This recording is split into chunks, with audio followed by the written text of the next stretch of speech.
कुरिन्थियों के नाम पौलुस रसूल का दूसरा खत और उसका दूसरा बाब जो 17 आयत पर मुश्तमिल है। मैंने अपने दिल में यह कसद किया था कि फिर तुम्हारे पास गमगीन होकर ना आऊं, क्योंकि अगर मैं तुमको गमगीन करूं तो मुझे कौन खुश करेगा सिवा उसके जो मेरे सबब से गमगीन हुआ।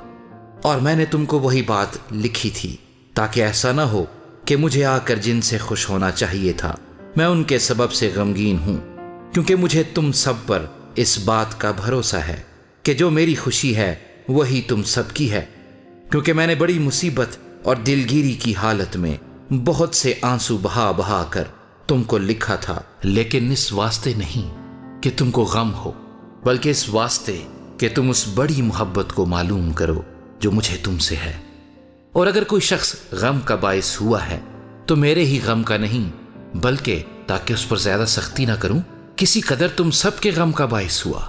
यही सजा जो उसने अक्सरों की तरफ से पाई ऐसे शख्स के वास्ते काफी है। बस बरक्स इसके यही बेहतर है कि उसका कसूर माफ करो और तसल्ली दो ताकि वो गम की कसरत से तबाह ना हो। इसलिए मैं तुमसे इल्तमास करता हूं कि उसके बारे में मुहब्बत का फतवा दो, क्योंकि मैंने इस वास्ते भी लिखा था कि तुम्हें आजमा लूं कि सब बातों में फरमाबरदार हो या नहीं। जिसे तुम कुछ माफ करते हो उसे मैं भी माफ करता हूं, क्योंकि जो कुछ मैंने माफ किया अगर किया तो मसीह का कायम मकाम होकर तुम्हारी खातिर माफ किया, ताकि शैतान का हम पर दाव ना चले, क्योंकि हम उसके हीलों से ना वाकिफ नहीं। और जब मैं मसीह की खुशखबरी देने को तरवास में आया और खुदावंद में मेरे लिए दरवाजा खुल गया तो मेरी रूह को आराम ना मिला, इसलिए कि मैंने अपने भाई तीतुस को ना पाया। बस उनसे रुखसत होकर मकदूनिया को चला गया।